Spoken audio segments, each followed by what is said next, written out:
अस्सलाम वालेकुम dear viewers, मैं आज आप लोगों के लिए एक बहुत ही इम्पॉर्टेंट टॉपिक लेके आई हूँ। ये टॉपिक है अवेयरनेस का और ये बहुत ही इम्पॉर्टेंट है, ख़ास तौर पे उन लोगों के लिए जो कुछ ही अरसे में एक शादीशुदा ज़िंदगी में बनने जा रहे हैं। यानी शादी से पहले मेल और फीमेल्स को कौन से टेस्ट करवा लेने चाहिए। देखें जी, जिस तरीके से आजकल बीमारियों का ज़ोर है, प्रॉब्लम्स बढ़ती चली जा रही हैं, उसमें बहुत ज़रूरी है कि शादी से पहले हमारे बच्चे और बच्चियों को कुछ इम्पॉर्टेंट टेस्ट करवा लेने चाहिए। रोज़मर्रा क्लिनिक पे हमारे पास ऐसे प्रॉब्लम्स आते हैं जिनमें हमें सीरियसली दुख होता है कि अगर ये शादी से पहले ये टेस्ट करवा लेते तो हो सकता है किसी मेल किसी फीमेल के लिए प्रॉब्लम कम हो जाती और आज वो एक अच्छी ज़िंदगी किसी और के साथ गुजार रहे होते। इनमें से कुछ टेस्ट ऐसे हैं जिनसे ज़िंदगी बच सकती है, कुछ टेस्ट ऐसे हैं जिनसे आपको ये पता चल सकता है कि आगे आप औलाद जैसी नेमत से महरूम तो नहीं होने वाले। ऐसा तो नहीं है कि आप आगे औलाद ही नहीं पैदा कर सकते, ऐसा तो नहीं है कि आगे आपकी नस्ल ही नहीं चल सकती। और कुछ टेस्ट ऐसे हैं जिनसे आपको ये पता चलेगा कि जो नस्ल दर नस्ल मूरसी बीमारी आपके बच्चों में मुंतकिल हो रही है, उनसे कैसे बचाव किया जा सकता है। तो चलिए इस पे बात करते हैं वन बाय वन। सबसे इम्पॉर्टेंट टेस्ट जो नंबर 1 पे है वो है HIV का टेस्ट। यानी हर बच्चे और बच्ची को शादी से पहले HIV का टेस्ट करवा लेना चाहिए।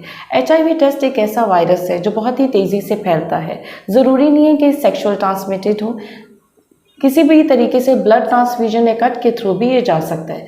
इसीलिए बहुत ज़रूरी है कि जो है वो टेस्ट करवाने, क्योंकि अगर ये किसी में वायरस पाया गया तो इससे दूसरे में भी हो सकता है और ये जानलेवा वायरस है। तो बेहतर है कि शादी से पहले दोनों कपल जो है ना HIV का टेस्ट करवा लें।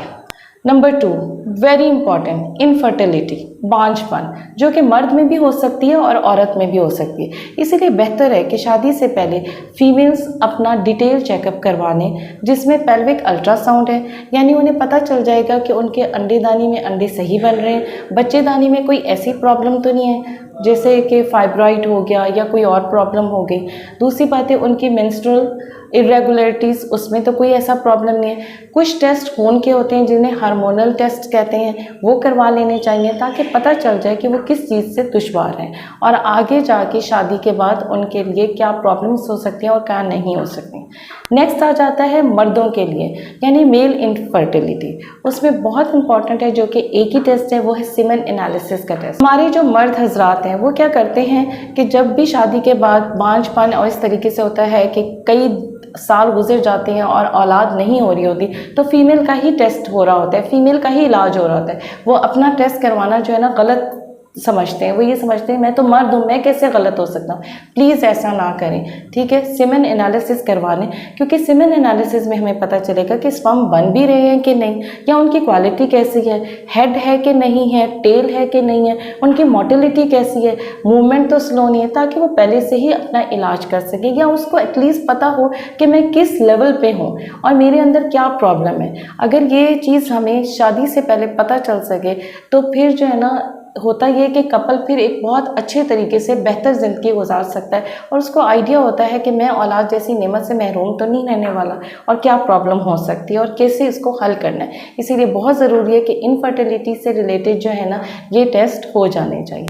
थर्ड इम्पॉर्टेंट टेस्ट जो है वो है जेनेटिक टेस्ट। जेनेटिक टेस्ट से मुराद ये है कि कुछ डिजीज़ ख़ानदानी चलती हैं, मोरसी होती हैं, हेरिडिटी डिजीज़ होती हैं, नस्ल दर नस्ल चल रही होती हैं और इसमें ये होता है कि बच्चों की अमवात हो रही होती है या बच्चों में प्रॉब्लम्स हो रही होती हैं, जीन्स की म्यूटेशन बहुत तेज़ी से बढ़ रही होती है। इसीलिए बहुत ज़रूरी है कि ये टेस्ट हो। लेकिन मैं आपको यहाँ पे इसलिए इसकी ज़्यादा नहीं तफसील वो करूँगी, उसकी वजह यह है कि हमारे मुल्क में जो है ना जेनेटिक की टेस्टिंग बहुत एक्सपेंसिव है तो बहुत एक्सपेंसिव है, वरना बहुत ही रेयर है। तो ये बाहर से होती है जो कि अगर कोई अफोर्ड कर सकता है तो करवा ले। इसमें सिर्फ इम्पॉर्टेंट जो आप लोगों ने साथ देना है अपना और इस मुल्क का, वो ये है कि कज़न मैरिज को जो है ना डिस्करेज किया जाए, क्योंकि एक ही ख़ानदान के लोग होते हैं, वही जीन्स म्यूटेट कर रही होती हैं और वही बीमारी आगे से आगे बढ़ती चली जाती है। इसीलिए कज़न्स मैरिज ना करें, कज़न मैरिज को अवॉइड करें, उससे जो है ना आप इसकी रोकथाम कर सकते हैं। हमारे पास नेक्स्ट इम्पॉर्टेंट टेस्ट जो है वो है ब्लड ग्रुप। देखिए आप लोगों ने सुना होगा कि blood group A positive, A negative, B positive, B negative, O positive, O negative, ठीक है। इसमें ABO इनकम्पेटिबिलिटी हो जाती है, यानी अगर एक औरत का ब्लड ग्रुप नेगेटिव है और उसके हस्बैंड का ब्लड ग्रुप पॉजिटिव है, जब आगे उनका बच्चा होगा और उसमें डेफिनेटली या उसका ब्लड ग्रुप नेगेटिव होगा या पॉजिटिव होगा। अगर तो नेगेटिव हुआ बच्चे का तो कोई प्रॉब्लम नहीं है, लेकिन अगर वो पॉजिटिव हुआ तो उसमें माँ के अगेंस्ट जो एंटीबॉडीज़ बनती हैं वो उसमें चली जाती हैं और वो बच्चे के सेल्स को डिस्ट्रक्ट कर देती हैं। अगर ये ब्लड ग्रुप का पहले से पता हो तो उसमें कुछ इंजेक्शन से एंटी-डी वो लगाए जाते हैं जिससे माँ और बच्चा दोनों महफूज रह सकते हैं। इसीलिए शादी से पहले आपको अपने ब्लड ग्रुप के बारे में पता होना चाहिए और दूसरे कपल का भी पता होना चाहिए कि आगे आप लोग किस मुश्किल से जो है ना दुश्वार हो सकते हैं और उसके लिए आपने क्या इक़दामात करने। तो blood group is very important. Next important है सेक्सुअल ट्रांसमिटेड डिजीज़। कुछ ऐसी बीमारियां जो कि एक इंसान से दूसरे इंसान को लग सकती हैं या उसकी कुछ सिक्रेशंस हो गई या कुछ इन्फेक्शंस हो गए, इसीलिए बहुत ज़रूरी है कि जो कि सेक्सुअल ट्रांसमिटेड डिजीज़ हैं उनके बारे में पता होना चाहिए। अगर मेल या फीमेल किसी किस्म की सेक्सुअल ट्रांसमिटेड डिजीज़ में मुलव्वस है तो उसमें जो है ना उसको चाहिए कि वो अपना इलाज करवाए। जैसे गोनोकोकल इन्फेक्शन हो गया, गोनोरिया हो गया, सिफिलिस हो गया, अगर वो इस किस्म के किसी इन्फेक्शन में भी मुब्तला है, ठीक है, जो कि प्राइवेट एरिया के पार्ट्स पे होते हैं, उनको चाहिए कि उसका प्रॉपर इलाज करवाएं, प्रॉपर वैक्सीन लगवाएं, उसके प्रॉपर इंजेक्शंस, प्रॉपर कोर्स होता है और उसके बाद फिर चीज़ शादी जैसे बंधन में जो है ना बने। उससे पहले अगर करेंगे तो आप उसको भी ये इन्फेक्शन देंगे और उससे ये होगा कि दोनों की ज़िंदगी, दोनों की जान को ख़तरा है।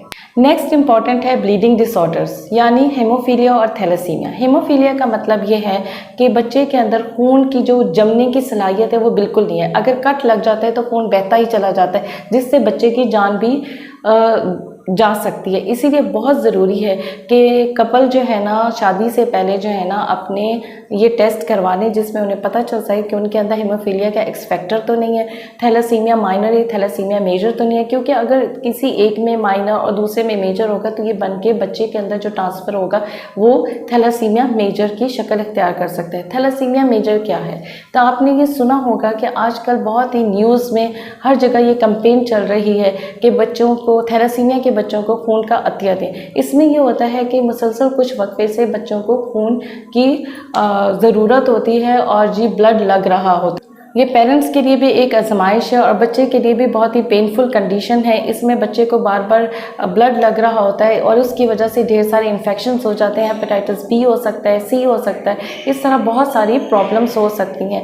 तो इसीलिए खुदारा अपने बच्चों को महफूज रखें, अपने आने वाली नस्लों को महफूज रख सकें। तो बहुत ज़रूरी है कि शादी से पहले जो है ना ये कुछ टेस्ट करवा लें। लेकिन जी मेरा चैनल जो है ना आप लोगों को एक अवेयरनेस दे रहा है, क्योंकि आज के वक्त में बहुत ज़रूरी है। जिस तरीके से सोशल मीडिया पे आप लोग देख रहे हैं और सोशल मीडिया बहुत ही एडवांस हो चुका है, तो मेरा मकसद इस चैनल का आप लोगों को अवेयरनेस देना है, गाइड्स लाइन देना है। हम सब बहुत ही बिज़ी हो चुके हुए हैं, लेकिन ये है कि हम बहुत सारी चीज़ों से नावाकिफ़ हैं। इसीलिए बहुत ज़रूरी है कि आप ये सारी वीडियोस देखें और वो बच्चे जो कि आगे जो है ना नई बंधन में बनने जा रहे हैं उनको ज़रूरी है कि वो ये टेस्ट वगैरह करवा लें ताकि वो अपने बच्चों को इन सारी चीज़ों से महफूज रख सकें। उम्मीद है कि ये वीडियो पसंद आई होगी। मेरे अगले आने वाली वीडियो का इंतज़ार करें।